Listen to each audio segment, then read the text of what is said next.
Thân chào cả nhà, không nên xem chùa đâu đó. Nhớ đăng ký, like, comment để ủng hộ team nha.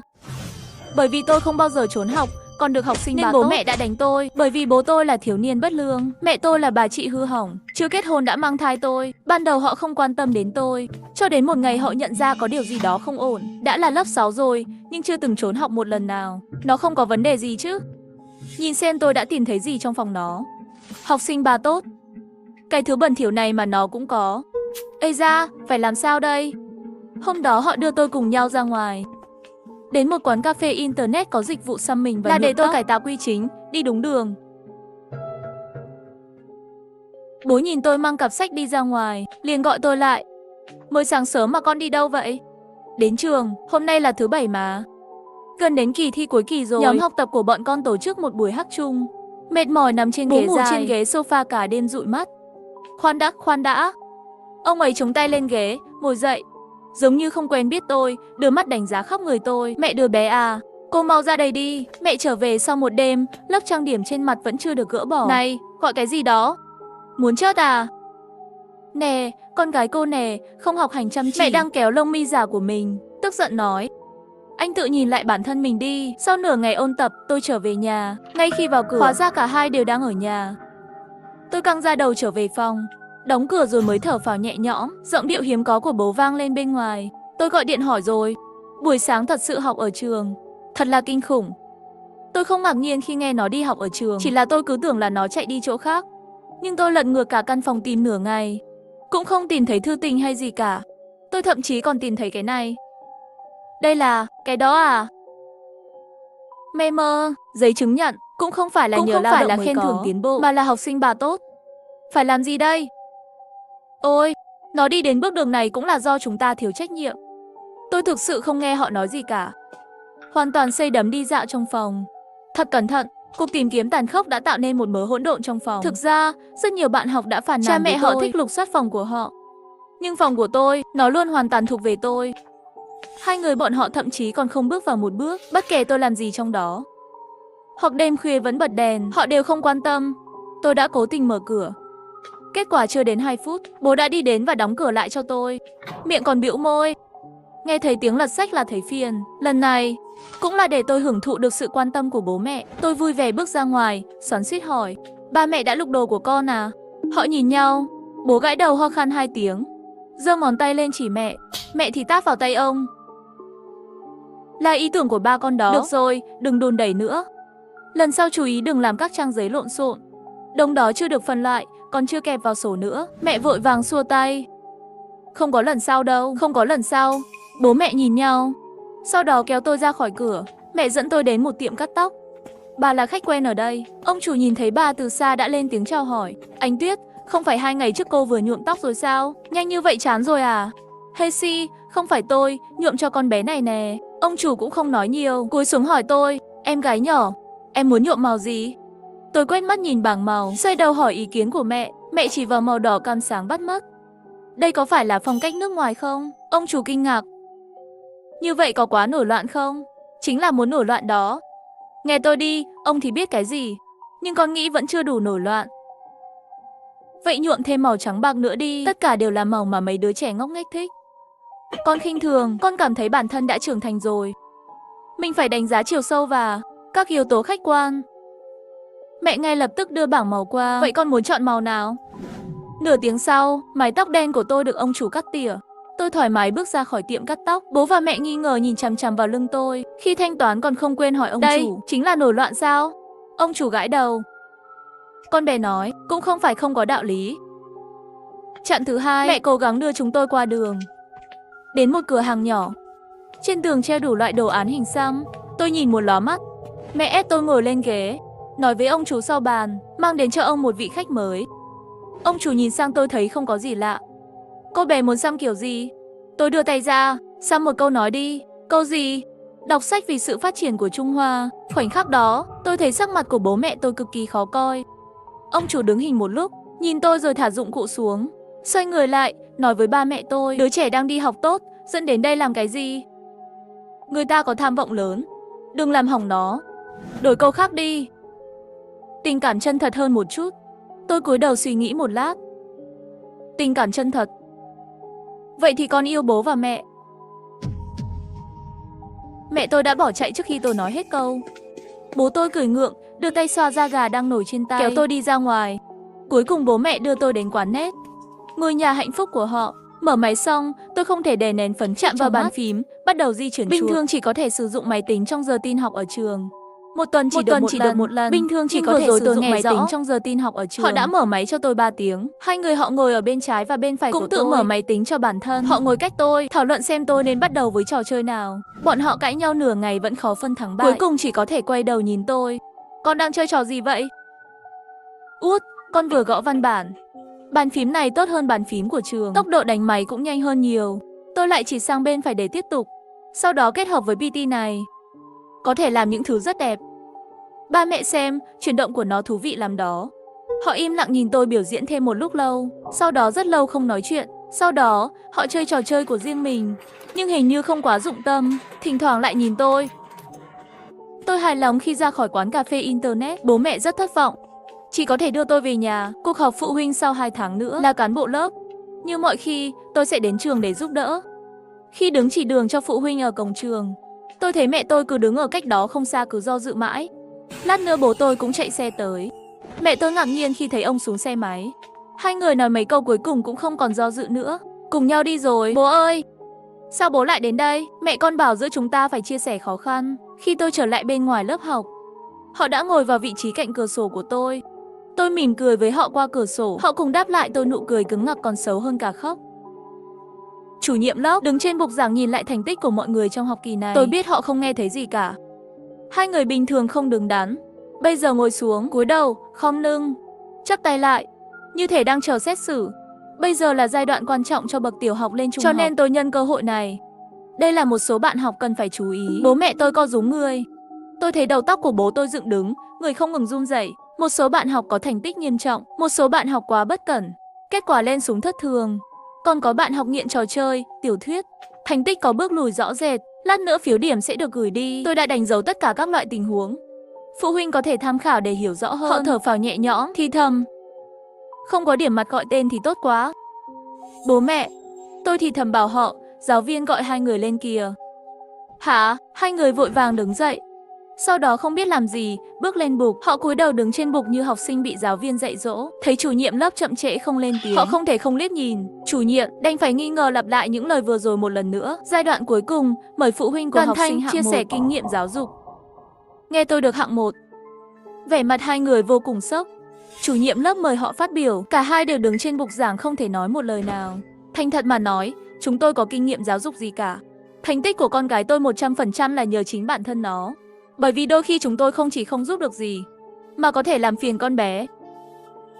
Hai người khiêm tốn quá rồi. Mặc dù đây là lần đầu tiên chúng ta gặp nhau, nhưng trong bài luận và lời văn của bạn học Đoàn Thanh, tôi cũng có chút hiểu biết về hai vị. Không cần coi thường bản thân, hai người đã cho con bé sự tự do và cảm giác an toàn. Hạt giống tốt này mới có thể phát triển mạnh. Tôi nhìn mặt họ càng ngày càng đỏ. Cuối cùng không nhịn được bước lên bục đứng một bên. Họ nhận được giấy khen từ giáo viên chủ nhiệm. Thật cẩn thận. Không thể nhịn được thì thầm khen ngợi. Một tờ giấy khen thực sự. Tôi từng mơ về điều này khi còn nhỏ, nhưng tôi chưa bao giờ nhận được giấy khen. Thì ra là cảm giác này. Họ vội vàng đưa giấy khen cho tôi, mắt vẫn luôn dính vào nó, khác với hình ảnh căng thẳng khi vào cổng trường. Khi ra khỏi cổng trường, hai người họ đều ngẩng cao đầu. Thật đáng ngạc nhiên. Trên đường về nhà, họ không dừng lại một giây để đưa ra câu hỏi. Làm sao điểm của con có thể tốt như vậy? Cứ tưởng con ở nhà giả vờ chăm chỉ. Cái đầu nhỏ này của con rốt cuộc là giống ai? Chắc là tôi rồi. Ba vốn là một thiên tài mà. Ngay sau đó là sinh nhật của tôi. Tôi mời 7-8 người bạn đến nhà chơi. Tôi bận làm việc trong bếp. Nhiệm vụ tiếp khách tự nhiên rơi vào tay bố mẹ. Tôi đã từng nhìn thấy bố ở cùng với mấy anh em của ông ấy. Dù ở đâu cũng ồn ào. Mẹ tôi cũng vậy, không bao giờ quan tâm đến ánh mắt của người khác. Trên đường có người chỉ trỏ, bà nhìn chằm chằm, chỉ tay ngược lại. Nhưng bây giờ họ lại trông yếu đuối, tội nghiệp, bị bạn bè tôi vây quanh. Chú gì thật ngầu. Phải, tóc xanh như tiên nữ. Tiểu Thanh nói các người không bao giờ thúc giục cậu ấy làm bài tập, cho dù cậu ấy có xem tivi. Điều này có thật không? Như vậy cũng quá tuyệt vời rồi. Bố nghe như vậy, dần trở nên thoải mái hơn, vui vẻ thưởng thức khen ngợi. Mẹ bình tĩnh hơn một chút, bổ sung một chút. Bài tập vẫn phải làm. Tivi cũng phải xem ít đi. Các bạn đợi tôi mang đồ ăn lên bàn. Bạn bè lại phát ra một làn sóng cảm thán. Tôi cũng thích nấu ăn, nhưng mẹ tôi không cho tôi vào bếp. Tôi cũng vậy. Họ luôn nói về bếp gassy rất nguy hiểm. Dao làm bếp nguy hiểm. Tôi đưa tay ra cho họ xem vết sẹo trên ngón tay tôi. Mẹ cậu nói đúng đó, rất nguy hiểm. Nhìn xem. Bố và mẹ ngạc nhiên nhìn vào tay tôi, muốn đến gần, muốn hỏi. Tôi bị mọi người giữ chặt, không thể cử động được. Tất nhiên, tôi sẽ trả lời cho họ. Trên bàn ăn, tôi và bạn tôi trò chuyện về trường học. Thỉnh thoảng bật cười, không khí nhanh chóng nóng lên. Một số bạn bè phát hiện ra rằng mình chơi cùng một trò chơi với ba tôi. Sau đó học hỏi kinh nghiệm của ông. Ông không từ chối, hào phóng chia sẻ kinh nghiệm của mình, cho đến khi phát hiện mẹ tôi nhìn chằm chằm mới nói câu cuối cùng như có lệ, nhưng vẫn phải học tập chăm chỉ, thỉnh thoảng chơi mới được. Mà mẹ bên này cũng không rảnh rỗi. Bàn trang điểm đầy đủ của bà đã khiến bạn học nữ ngưỡng mộ không dứt. Bà cũng hào phóng muốn mọi người thử xem, nhưng vừa đưa đồ trang điểm ra ngoài lại do dự. Nhưng thứ này hình như không tốt cho da trẻ em phải không? Tôi chưa bao giờ thấy bà cười vui vẻ như hôm nay. Đã gần 9 giờ rồi. Mọi người mới miễn cưỡng chuẩn bị chia tay. Đột nhiên có một bạn học nam nhìn mẹ hỏi: Dì có phải là người nổi tiếng trên mạng không? Con thấy dì trông quen quá. Mẹ tôi sửng sốt, có thể nhìn thấy vẻ hoảng sợ hiện trên mặt bà. Tôi không có điện thoại, chỉ biết mẹ đêm nào cũng livestream với bạn kiếm tiền. Hôm nay cô còn đi không? Bố hỏi. Tất nhiên rồi, tôi dựa vào cái này để kiếm cơm đắp, tôi có xấu hổ không? Tôi sợ gì? Anh cũng muốn ra ngoài à? Này, tôi ngủ một chút, 12 giờ lại gọi cho tôi, là ca hẹn buổi tối đua xe trên núi. Trước đây tôi nghe ông nói muốn đi đua xe sẽ nhắc nhở ông chú ý an toàn, nhưng sau đó mới biết cái mà ông gọi là đua xe thật ra là đi làm hậu cần cho các thiếu gia đua xe, chỉ có thể chạm vào xe khi không có ai ở đó. Tôi đã yên tâm rất nhiều rồi. Tôi lấy điện thoại của bố khi ông ngủ. Trong danh sách theo dõi của ông, thành công tìm được tài khoản của mẹ, nhưng lại nói không phải một mình mẹ, bên trong đều là video với Tài Trinh. Sự nổi tiếng của livestream mẹ trong mạnh. Video trang điểm rất đẹp. Tiểu Tuyết hôm nay mất trí. Hôm nay anh trai tặng quà cho em cũng không có khuôn mặt cười. Hãy đến và cười cho anh trai xem nào. Mẹ tiến lên vặn eo, nói với ông Kính bằng giọng nói cố tình bị biến giọng. Cảm ơn anh trai. Anh trai lại tặng thêm một món quà nữa nhé. Em sẽ nhảy cho anh xem. Cởi ra nữa thì tốt. Mẹ bình tĩnh và khéo léo cởi áo khoác sang trọng, để lộ áo lót ôm người bên trong. Cởi thêm một cái nữa. Tôi biết bên trong còn có một cái áo dây màu hồng. Tăng tốc độ. Chỉ thích nhìn cô ấy khỏa thân mặc áo dây nhảy nhót mà thôi. Trong bình luận dần dần xuất hiện một số bình luận không thể chịu đựng được. Họ đều không ngạc nhiên, bình tĩnh, vui vẻ. Nhiều người đến với mẹ hơn. Cô Tài Trinh giống trợ lý hoặc đại diện của mẹ hơn, giúp bà duy trì bầu không khí. Chuyển yêu cầu của khán giả đến cho mẹ. Bình thường livestream đến sáng sớm. Bình minh mới về nhà cũng là chuyện thường. Xin lỗi mọi người, hôm nay chúng tôi tạm thời có việc phải kết thúc livestream trước. Ngày mai mọi người lại đến tham gia nhé. Tài Trinh cúi đầu nhìn điện thoại một lúc, đột nhiên nói vậy. Cánh tay múa của mẹ dừng lại trong không khí, nghi hoặc nhìn về phía cô. Tài Trinh không giải thích nhiều, trực tiếp đóng cửa phòng livestream, đánh thức bố dậy. Tôi hỏi bố có biết mẹ Líp ở đâu không? Bố biết, con đừng quan tâm nhiều như vậy. Cô ấy đã là người lớn rồi, có ý tưởng riêng. Bố không lo cho mẹ à? Lo lắng cái gì? Có đại ca nào sẵn sàng chi tiền cho cô ấy không? Có thể đối xử tốt với cô ấy. Tôi liền đánh cồng chiêng đánh trống tiễn cô ấy đi. Tôi còn muốn nói nữa, nhưng bố đã nghe điện thoại và vội vã ra khỏi cửa. Đêm nay tôi ngủ rất không thoải mái. Sáng sớm thức dậy, cả căn nhà yên tĩnh. Đây thực sự là chuẩn mực. Nhưng hôm nay tôi không có tâm trạng, luôn nghĩ đến việc khác và liên tục gọi cho họ. Cho đến khi đêm lại đến. Điện thoại cuối cùng cũng được kết nối. Bên kia truyền đến giọng nói hoảng hốt của mẹ. Đoàn Thanh, không có tiền tiêu vặt sao? Trong ngăn kéo đầu giường của mẹ. Mẹ ở đâu? Không liên quan gì đến con. Mẹ đang ở đâu? Điện thoại rất nhanh đã bị ngắt. Sau đó tôi nhận được điện thoại của bệnh viện. Khi tôi đến bệnh viện, đầu bố bị băng bó. Băng gạc phần như đã che hoàn toàn khuôn mặt của ông. Bố nằm ở bệnh viện 1 tuần. Lúc xuất viện vẫn còn yếu, chủ yếu là nghỉ ngơi trên giường nửa tháng. Nhưng khi về đến nhà, tinh thần ông tốt hơn một chút, nói nhiều hơn. Cuối cùng tôi cũng biết được ngày hôm đó có chuyện gì xảy ra. Sau khi kết thúc livestream sớm, không có gì khác thường, chỉ là kéo mẹ ở ven đường nói chuyện, nói là thảo luận hướng phát triển tiếp theo của tài khoản. Mẹ tin tưởng đối phương, cũng biết bà ấy biết rõ hơn, cho nên cho dù nghi ngờ nặng nề cũng kiên nhẫn ở lại, cho đến khi một người đàn ông ngoài 40 tuổi xuất hiện. Mẹ mới biết mục đích thực sự của bà ấy. Công việc khác tôi có thể từ chối, nhưng cô phải học cách hầu hạ đại ca. Đại ca mời mẹ lên xe nói chuyện. Bà dựa vào bản năng cảnh giác, trời đã tối rồi. Nói chuyện bên ngoài cũng vậy, đại ca cười được. Cứ lãng mạn trước đi. Ở phía bên kia, bố đang vẫy tay gọi. Mấy người anh em tiến đến gần ông, nói đã nhìn thấy mẹ. Cùng với tiếng cười không có ý tốt của mấy người khác, bố tôi thở hổn hển. Nhìn thấy mẹ tôi ngồi bên đường, áo ngoài bị xé rách, mắt mẹ đờ đẫn. Và ở bên cạnh bà là một con chó lớn màu vàng đang nằm thở hổn hển.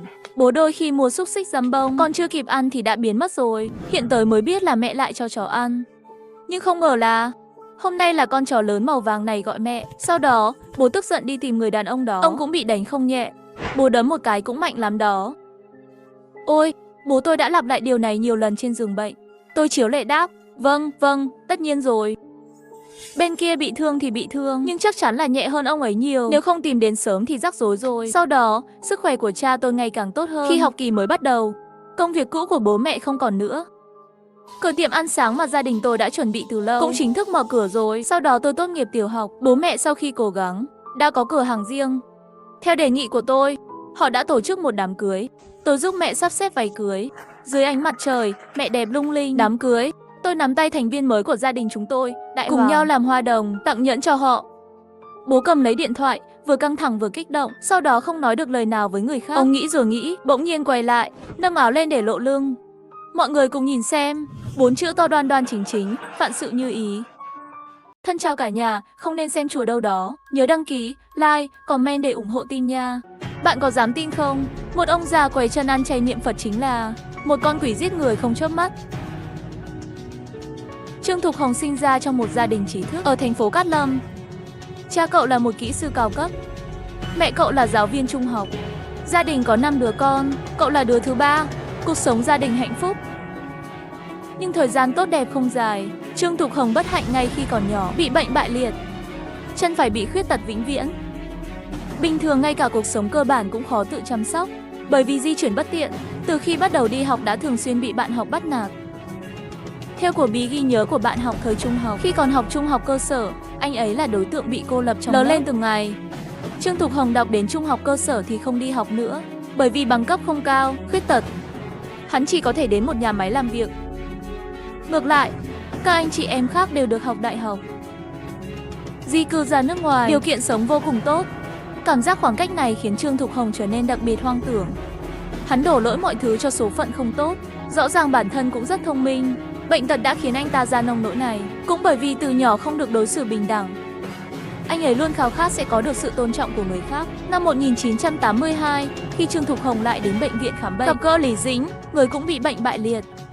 Hai con người với hoàn cảnh tương đồng, hãy để họ nhanh chóng đến với nhau. Cùng năm đó họ tổ chức đám cưới. Ngay sau khi kết hôn, Trương Thục Hồng được cha mẹ hỗ trợ mở một quán ăn nhỏ. Anh ấy chịu trách nhiệm mua thức ăn và nấu ăn. Vợ anh thì phụ trách thu ngân, rửa chén và các công việc khác. Ngoài ra, Trương Thục Hồng còn nhận công việc sửa đồng hồ, sửa xe. Các khoản thu nhập cộng lại với nhau, họ sống rất tốt. Đáng tiếc thời gian tốt đẹp không dài. Kết hôn 4 năm, Lý Dĩnh chưa bao giờ có thai. Lý do không thể có con. Vấn đề nằm ở Trương Thục Hồng. Hóa ra anh ta bị rối loạn sinh sản. Trương Thục Hồng từng đến bệnh viện làm xét nghiệm tinh trùng. Kết quả xét nghiệm cho thấy hoạt động tinh trùng của anh ta quá thấp, gần như không thể sinh con.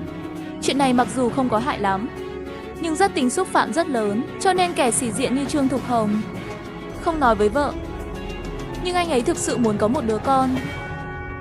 Đứa trẻ ấy có thể an ủi anh ta, sau khi hắn già đi cũng có thể dựa vào. Cho nên Trương Thục Hồng tâm sinh một kế. Vì tinh trùng của bạn vô dụng, vậy thì mượn một cái của người khác. Đương nhiên hắn nhất định phải là giống của nhà mình. Từ năm 1986, Trương Thục Hồng nhiều lần tìm được anh cả Trương Lỗi, xin mượn tinh trùng của anh cả. Chuyện này sao Trương Lỗi có thể đồng ý? Dù sao anh ta cũng là người có trí thức. Một điều đáng xấu hổ như vậy, hắn không muốn làm. Nhưng Trương Thục Hồng mặc kệ. Hắn bây giờ chỉ có một mục đích duy nhất là muốn có một đứa con. Thế là Trương Thục Hồng hết lần này đến lần khác chạy đến nhà anh trai, chỉ là yêu cầu anh ta đồng ý. Hắn quỳ trên mặt đất kéo tay Trương Lỗi, đáng thương cầu xin, em cũng muốn có một đứa con để dưỡng hưu. Trương Lỗi cuối cùng mềm lòng. Như vậy mềm mại cứng bong bóng. Em trai tôi bị tàn tật bẩm sinh, bây giờ lại vô sinh, hắn không thể bỏ mặc người em. Vì vậy, Trương Lỗi đã triệu tập cả gia đình để thảo luận. Ngoại trừ Lý Dĩnh, dưới sự bàn bạc của cả gia đình, họ quyết định về ý kiến vô lý này của Trương Thục Hồng. Một đêm, anh cả của Trương Thục Hồng đột nhiên kéo Lý Dĩnh đến một góc. Lý Dĩnh thấy mắt Trương Lỗi bay trái phải, nhanh chóng hỏi chuyện gì đã xảy ra. Không ngờ Trương Lỗi lại nói thẳng một câu: hắn muốn cùng Lý Dĩnh có con. Câu nói này lập tức khiến Lý Dĩnh sợ hãi, sắc mặt trắng bệch. Hai người là quan hệ em dâu anh rể, làm sao có thể làm chuyện như vậy với anh cả? Có phải là bị điên rồi không? Lý Dĩnh vội vàng từ chối. Thấy phản ứng bối rối của Lý Dĩnh, Trương Lỗi lại bất đắc dĩ thở dài. Hắn nói với Lý Dĩnh, chuyện này là em trai Trương Thục Hồng quỳ xuống cầu xin anh ta. Làm gì? Nghe lời giải thích của Trương Lỗi, Lý Dĩnh ngạc nhiên. Đây lại là đáy của chồng mình. Thực ra cô ấy từ lâu đã biết Trương Thục Hồng không thể sinh con. Nhưng hắn hiểu tính cách của Trương Thục Hồng. Chọn cách giấu min, chỉ là sợ mất mặt tự nhắc đến cũng vẫn không nhắc đến. Nhưng không ngờ, Trương Thục Hồng sẽ đưa ra một phương pháp bẩn thỉu như vậy. Đối phương vẫn là anh cả của hắn. Cách làm của Trương Thục Hồng khiến Lý Dĩnh rơi vào tình thế khó xử. Hắn nghĩ nếu không đồng ý, rất có thể gia đình này không thể duy trì được nữa. Cái giá phải trả sau khi ly hôn là quá lớn. Một người tàn tật như anh ta, sống sót là may mắn. Nếu thêm ly hôn, còn ai muốn cưới cô ấy nữa. Nhưng nếu đồng ý, điều đó tương đương với việc sáu phạm đạo đức. Do dự hết lần này đến Lý Dĩnh vẫn đồng ý. Năm 1987, vợ sinh một con gái, tên là Trương Hân. Lúc đầu, Trương Thục Hồng đối với đứa trẻ khó lắm mà có được này, như báu vật. Cho dù con gái có quậy phá như nào, Trương Thục Hồng đều không đánh không mắng, thường xuyên mua quà cho. Thậm chí một lần, mua 6 đôi giày cho con gái học nhảy. Tuy nhiên, con gái lại vì khuyết tật mà khinh thường Trương Thục Hồng. Lúc đó, con gái tôi đăng ký vào một lớp học khiêu vũ ngoại khóa. Trương Thục Hồng đề nghị đưa cô bé đến trường. Nghe nói Trương Thục Hồng muốn dùng người tàn tật giúp xe chở mình. Khuôn mặt của con gái đột nhiên lộ ra sự ghét bỏ không tự nhiên. Nó thà chạy bộ đến trường, cũng không muốn ngồi xe của Trương Thục Hồng. Điều này khiến Trương Thục Hồng cảm thấy đau lòng. Hắn nghĩ nhất định có người đứng sau chuyện này. Nói với con gái chuyện sinh con này. Nghĩ đến chuyện này hắn càng trở nên tức giận không thể kìm nén. Thực tế không như ý, hãy để Trương Thục Hồng bắt đầu nghiện vận thần Phật. Không biết bắt đầu từ đâu, anh ấy luôn nhét một cái máy móc dưới gối, như đạn súng, kéo, vân vân. Súng là hợp pháp thể thao bắn súng lục. Nhưng còn tệ hơn, Trương Thục Hồng còn bắt đầu ngoại tình. Hắn còn đoán trách vợ. Càng nhìn vợ càng không vừa mắt. Tôi nghĩ cô ấy không sạch sẽ. Làm sao Lý Dĩnh có thể chịu đựng được chuyện như vậy? Hắn lập tức tìm được Trương Thục Hồng và cãi nhau. Nhưng Trương Thục Hồng lại vẻ mặt bình tĩnh nói cô đừng quản tôi. Bất kể tôi đang ở đâu, tôi chắc chắn vẫn còn chăm sóc gia đình. Lời này khiến Lý Dĩnh sốc vô cùng. Nhưng cuối cùng hắn vẫn lựa chọn chịu đựng, tự tiêu hóa mọi oán giận. Cái giá phải trả cho việc ly hôn quá lớn, hắn không thể gánh vác. Sự khoan dung của những người xung quanh đối với Trương Thục Hồng làm cho anh ta trở nên vô đạo đức, tiếp tục làm quỷ. Năm 1990, Trương Thục Hồng tìm bên ngoài, thầy bói đã tính toán cho anh ta một lời khuyên. Thầy bói nói với Trương Thục Hồng, cậu phải ly hôn với Lý Dĩnh, người phụ nữ này mạnh cứng, tiếp tục sẽ có lợi cho cậu. Nghe thầy bói nói vậy, Trương Thục Hồng càng cho rằng vợ chính là hồng nhan bạc phận. Trương Thục Hồng không nghĩ nhiều nữa, lập tức về nhà liền đề nghị ly hôn với Lý Dĩnh. Lý Dĩnh cảm thấy khó hiểu, thể hiện kiên quyết sẽ không ly hôn. Sau khi Trương Thục Hồng nghe xong, đột nhiên như phát điên xuyên âm nhảy tới. Sau đó hắn một tay nắm lấy cổ Lý Dĩnh. Lý Dĩnh cảm thấy đầu ngập đầy máu, vô thức đá chân. Một chân thì đá vào trúng. Trương Thục Hồng bị khuyết tật ở chân phải, nhất thời không đứng vững, trượt xuống đất. Lý Dĩnh nhìn người điên trước mắt ngã xuống đất. Cả người đều nổi da gà. Người chồng thực sự muốn giết mình. Tháng 12 năm 1991, Lý Dĩnh và Trương Thục Hồng đã ly hôn. Con gái bị kết án cho Lý Dĩnh. Tại cục dân sự, Trương Thục Hồng lại thay đổi khuôn mặt trước đó, luôn khóc và nói với Lý Dĩnh rằng anh rất hối hận. Nhưng cuộc hôn nhân này không còn cách nào cứu vãn. Trương Thục Hồng nhận được giấy chứng nhận ly hôn, nói một câu với Lý Dĩnh, quân tử báo thù, 10 năm không muộn. Sau khi ly hôn, sự nghiệp của Trương Thục Hồng cũng bắt đầu xuống dốc.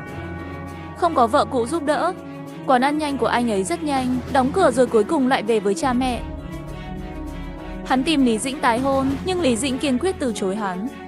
Sau khi ly hôn, Lý Dĩnh làm việc ở nhà máy, lương ít ỏi, còn một đứa con gái phải nuôi. Chi phí sinh hoạt của con gái, học phí và lệ phí khóa học, thêm vào đó là một chi phí rất lớn. Cô ấy không thể chịu nổi. Vì vậy, thỉnh thoảng Lý Dĩnh sẽ tìm Trương Thục Hồng để xin tiền cấp dưỡng. Mặc dù không phải là con ruột mình, nhưng Trương Thục Hồng cũng phải gánh vác trách nhiệm của người cha. Nhưng Trương Thục Hồng lại hết lần này đến lần khác từ chối, thể hiện mình không có tiền. Trong tuyệt vọng, Lý Dĩnh thỉnh thoảng đưa con gái lên. Đại ca Thục Hồng Trương Lỗi, gia đình hy vọng anh ấy xem ở Trương Hân, vì lợi ích của con gái ruột của anh ấy, hỗ trợ tài chính. Không ngờ chuyện này lại bị náo nhiệt. Mọi người xung quanh đều biết, mượn giống sinh con. Anh chị em nhà Trương bị bê bối, đều cáo buộc gia đình Trương Thục Hồng hại. từng người một bắt đầu xa lánh hắn. Sau khi chuyện xảy ra, Trương Thục Hồng tức giận vì xấu hổ. Hắn cảm thấy tất cả những chuyện này đều là vợ cũ Lý Dĩnh hại hắn. Chính là hắn muốn người khác tự chọc vào xương sống mình. Tự cười mình. Tức giận, hắn lại đau khổ. Nghĩ rằng mình không làm gì cả. Khuyết tật. Kinh doanh đóng cửa, hôn nhân đổ vỡ, bây giờ không có con cháu. Trong lòng hắn đặc biệt khó chịu, đầy căm hận, giận dữ nhưng không có nơi nào để trút giận. Xảy ra lúc đó Trương Thục Hồng có một bảo mẫu giúp chăm sóc người cha ốm yếu. Bảo mẫu tên là Lý Xuân Hoa, làm việc chăm chỉ. Ai ngờ một ngày, Lý Xuân Hoa vì quên bỏ đậu phụ vào tủ lạnh, bị Trương Thục Hồng mắng hết. Không phục hắn trả lời, nghĩa là Trương Thục Hồng chưa từng nói nhất định phải bỏ vào. Nhìn thái độ kiêu ngạo của Lý Xuân Hoa, quả bom hẹn giờ trong lòng Trương Thục Hồng khoảnh khắc được dẫn dắt. Một cô bảo mẫu nhỏ cũng khinh thường anh ta, còn mở miệng chạy theo hắn, làm thế nào có thể chịu đựng được. Thế là tích lũy vô số. Trương Thục Hồng tức giận, đặt Lý Xuân Hoa lên giường, đấm một đấm vào đầu đối phương. Lý Xuân Hoa hét lên, nhưng dù cô ấy có cố gắng thế nào, không thể đè được. Trên người đè lên người hắn này Trương Thư Hồng. Trương Thư Hồng bóp cổ Lý Xuân Hoa, không ngừng dùng lực. Chẳng bao lâu sau, Lý Xuân Hoa không còn đấu tranh nữa. Trương Thục Hồng nhìn Lý Xuân Hoa đã chết. Một cảm giác sảng khoái không rõ lý do nảy sinh một cách tự nhiên. Sau khi giết Lý Xuân Hoa, Trương Thục Hồng bình tĩnh đi vào bếp, lấy dao làm bếp trên kệ. Nhưng chỉ có dao làm bếp chắc chắn không đủ. Thế là anh ta tìm thấy cái rìu của gia đình. Trương Thục Hồng cầm hai vũ khí giết người này, cắt Lý Xuân Hoa thành nhiều mảnh. Đối với một người tàn tật mà nói, biện pháp rất không chắc chắn. Nhưng anh ta không thể vận chuyển mà không chia xác. Sau khi phần xác, Trương Thục Hồng bỏ tất cả các mảnh vỡ vào bao tải. Khi trời tối, lái xe điện tàn tật đến sông Tùng Hoa để vứt xác. Một người vừa biến mất, chắc chắn sẽ làm cho mọi người nghi ngờ. Cho nên khi có người hỏi Lý Xuân Hoa đi đâu, Trương Thục Hồng nói Lý Xuân Hoa là tự mình nghỉ việc và bỏ trốn. Nếu như có người hỏi Xuân Hoa đi đâu, hắn nói dối là không biết. Sau khi giết Lý Xuân Hoa, Trương Thục Hồng cũng không còn sợ hãi gì nữa. Hắn cảm thấy mình rơi vào tình cảnh gia đình tàn nát. Tất cả đều do vợ cũ gây ra, hắn muốn trả thù vợ cũ. Năm 1998, Trương Thục Hồng chủ động xin quyền nuôi con gái với Lý Dĩnh. Lúc đầu Lý Dĩnh không đồng ý. Dù sao đối phương là thứ gì hắn biết rõ nhất. Nhưng Trương Thục Hồng quá hiểu Lý Dĩnh rồi. Hắn biết Lý Dĩnh căn bản không nuôi nổi con gái Trương Hân. Học phí và chi phí sinh hoạt đã đủ cho cô ấy rồi. Cho nên Trương Thục Hồng nói với Lý Dĩnh, bây giờ anh ấy có lương hưu của cha mẹ, nuôi con gái không có vấn đề gì. Đương nhiên quan trọng hơn là còn có thể nhận thêm một phần phụ cấp sinh hoạt. Nghe thấy điều này, Lý Dĩnh đã dao động. Có lẽ Trương Thục Hồng thực sự có thể cho đứa con một cuộc sống tốt hơn. Tháng 7 cùng năm, Lý Dĩnh đồng ý với Trương Thục Hồng đưa con gái đến nhà anh ta. Nhưng điều hắn không ngờ tới là 5 ngày sau, con gái mất tích. Lý Dĩnh sau đó cùng phụ thân mấy lần tìm Trương Thục Hồng, hỏi con gái ở đâu. Trương Thục Hồng đôi khi trả lời đứa trẻ bỏ chạy ngay ngày đầu tiên. Thỉnh thoảng lại nói hắn về nhà tìm Lý Dĩnh rồi, buộc gấp cũng sẽ nói con gái bị hắn giết. Mặc dù Lý Dĩnh và gia đình đi tìm hiểu khắp nơi, đăng thông báo tìm người trên báo, đã báo cảnh sát, nhưng vẫn không có thu hoạch. Vậy Trương Hân đã đi đâu? 12 năm sau Trương Thục Hồng bị bắt, hắn mới nói, lúc đó sau khi Trương Thục Hồng đưa con gái về nhà, cho thuốc ngủ và đồ uống anh ta uống. Sau khi con gái ngủ, Trương Thục Hồng lấy dao từ nhà bếp. Nhưng Trương Thục Hồng cũng không phải là người vô tình. Nhìn thấy con gái không có phòng bị nằm ở trước mặt hắn, lúc đó anh ấy cũng không chịu nổi. Dù sao đó là đứa bé là chính mình từ nhỏ thương yêu đến lớn. Nhưng chừng nào con gái còn sống, bí mật của sự bất lực, vụ bê bối sinh tử sẽ được phơi bày bất cứ lúc nào. Nội tâm Trương Thục Hồng đấu tranh rất lâu. Tác dụng của thuốc ngủ cũng sắp hết rồi. Cuối cùng Trương Thục Hồng nhắm mắt lại, cá lên dao, đâm bừa bãi vào cơ thể nhỏ bé này. Trương Hân bị giết như vậy. Sau khi giết con gái, Trương Thục Hồng khóc. Sau đó hắn cố nén đau lòng, tách xác con gái, cho vào bao tải. Cho đến khi trời tối, hắn chạy đến cầu cũ cầu Hạ Long ở thành phố Cát Lâm, ném xác con gái xuống sông Tùng Hoa. Sau khi giết bảo mẫu Lý Xuân Hoa và con gái, Trương Thục Hồng đã không còn sợ hãi nữa rồi. Và mục tiêu tiếp theo của hắn chính là Lý Dĩnh. Thế là Trương Thục Hồng bắt đầu theo dõi Lý Dĩnh, sẵn sàng tìm một cơ hội để bắt đầu. Nhưng loại theo dõi không chuyên nghiệp này ngay lập tức bị Lý Dĩnh phát hiện. Một lần khi Lý Dĩnh đang làm việc, đột nhiên phát hiện có một con mắt đang theo dõi mình. Cô ấy quay đầu lại, thấy Trương Thục Hồng đứng trong sân nhà máy, đang nhìn chằm chằm vào mình. Hành sáo của Trương Thục Hồng khiến Lý Dĩnh rùng mình. Bởi vì đây không phải là lần đầu tiên anh ta phát hiện ra Trương Thục Hồng đang theo dõi mình. Hắn lập tức gọi bảo vệ. Sau đó, nhân viên bảo vệ đã tiến hành kiểm tra cá nhân anh ta. Không ngờ bảo vệ lại ở trong túi của Trương Thục Hồng tìm thấy một con dao găm. Khoảnh khắc nhìn thấy con dao, Lý Dĩnh cảm thấy lưng lạnh. Trương Thục Hồng lại muốn giết hắn.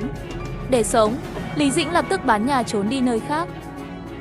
Lý Dĩnh trốn thoát để Trương Thục Hồng hoàn toàn không có cách nào.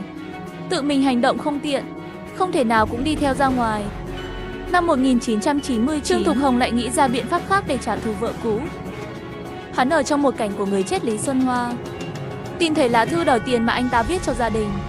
Điều này khiến hắn cảm thấy mình có thể đem cái chết của Lý Xuân Hoa đổ lỗi cho gia đình vợ cũ. Lúc này, hơn 1 năm đã trôi qua kể từ khi Lý Xuân Hoa bị giết. Trương Thục Hồng chắc chắn gia đình Lý Xuân Hoa vẫn chưa biết tin cô ấy đã qua đời. Viết cho nhà họ Lý.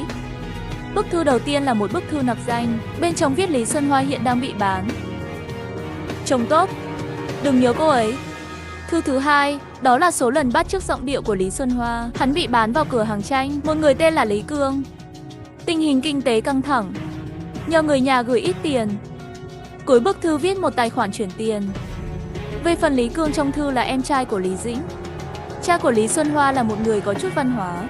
Ông tìm thấy chữ trong thư và chữ của con gái, dấu vết khác nhau rất xa. Không chỉ vậy, người viết thư còn để cửa nhà. Tên con hẻm viết sai hết rồi.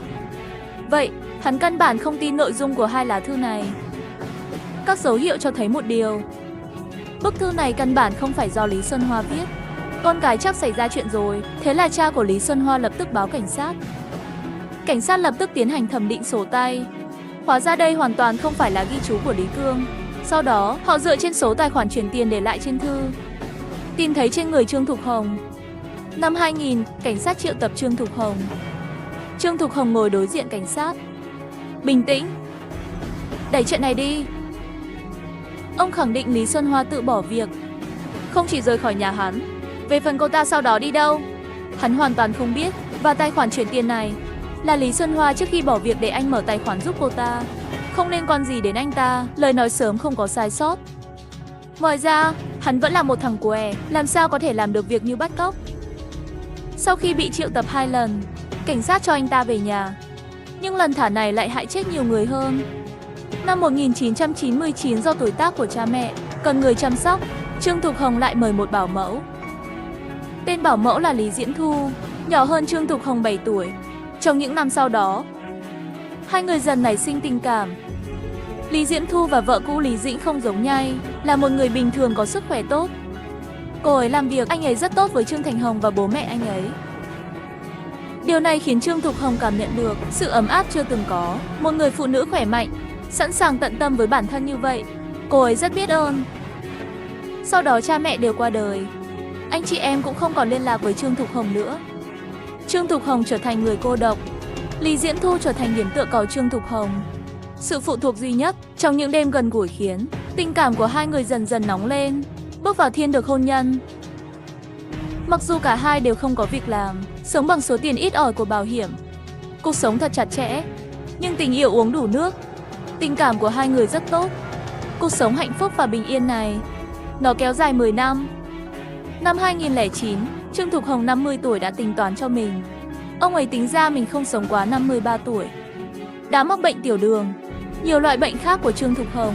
Nghĩ rằng thầy bói rất chính xác. Hắn đang nghĩ về cái chết của mình. Vợ nên sống một mình như thế nào? Lúc này trong đầu hắn đột nhiên xuất hiện một ý nghĩ. Giết người lấy của. Vậy, hắn lập tức nói cho Lý Diễn Thu biết suy nghĩ của mình. Lý Diễn Thu sau khi nghe xong cũng không nói gì. Trương Thục Hồng lập tức kéo tay hắn lên, tiết lộ một vài mặt dịu dàng. Hắn nói với Lý Diễn Thu, hắn không còn nhiều năm để sống. Nhưng Lý Ngạn Thu thì khác. Hắn hy vọng Lý Diễn Thu phần còn lại của cuộc đời mùa thu sẽ tốt hơn một chút.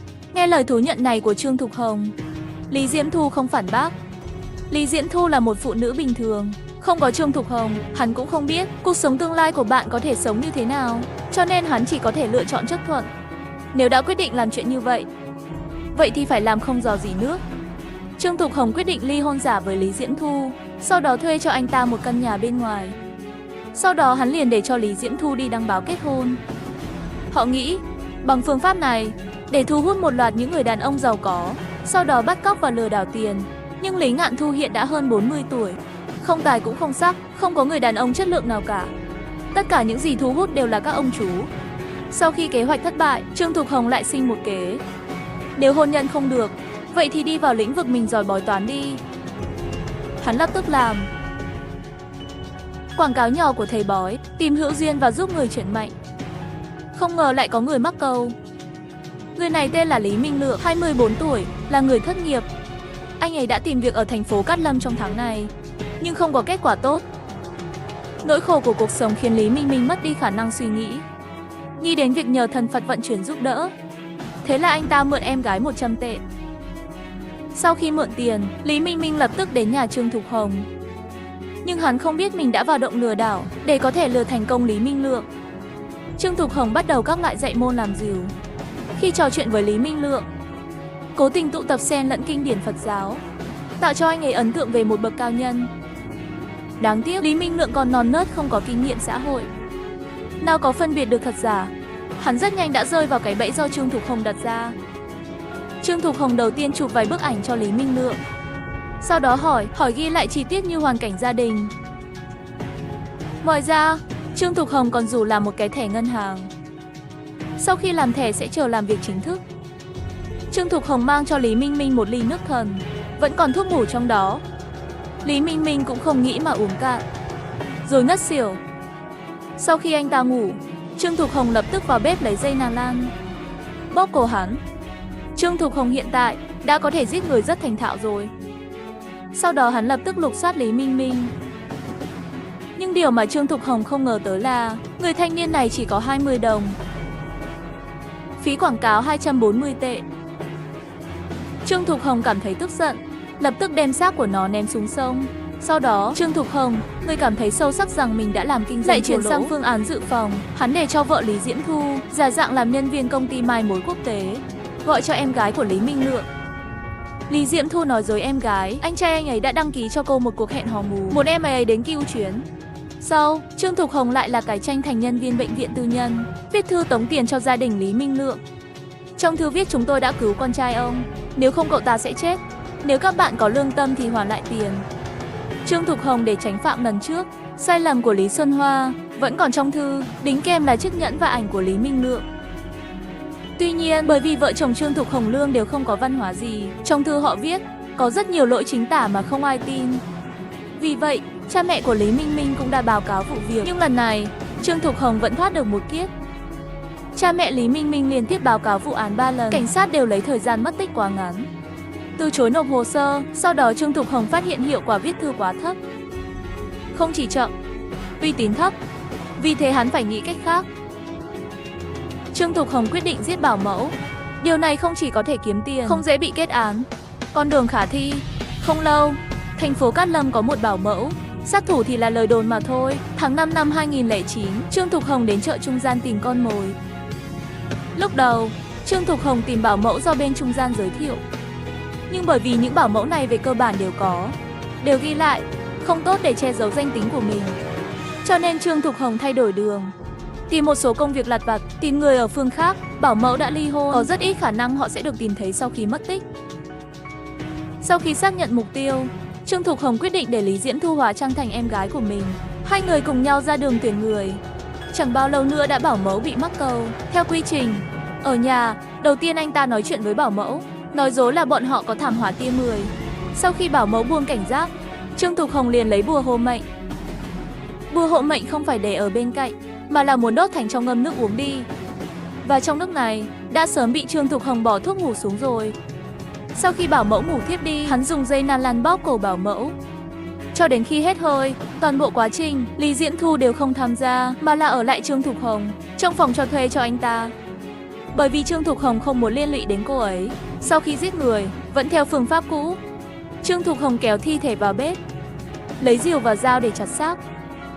Đôi khi, Trương Thục Hồng còn sẽ giám sát trước khi phân xác chết, thể hiện mong muốn sau khi phân xác, bảo mẫu bị giết được bỏ vào bao tải, ném xuống sông Tùng Hoa, một bộ sáng sớm đẹp trời, và hoàn toàn không bị cảnh sát phát hiện.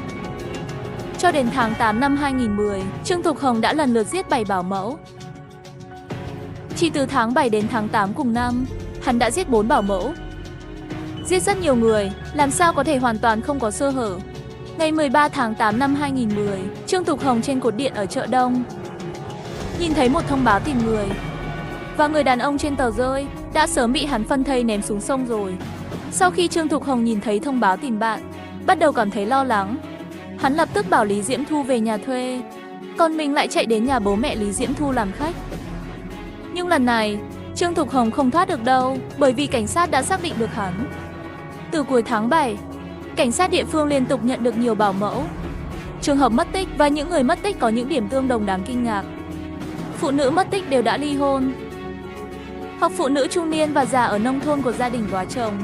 Thứ hai, tất cả đều đến chợ lao động phía Đông để xin việc. Thứ ba, mất tích, tất cả phụ nữ đều không có đã đăng ký với cơ quan bảo mẫu. Nhiều sự trùng hợp khiến cảnh sát nghi ngờ tình hình cá nhân của người mất tích rất giống nhau.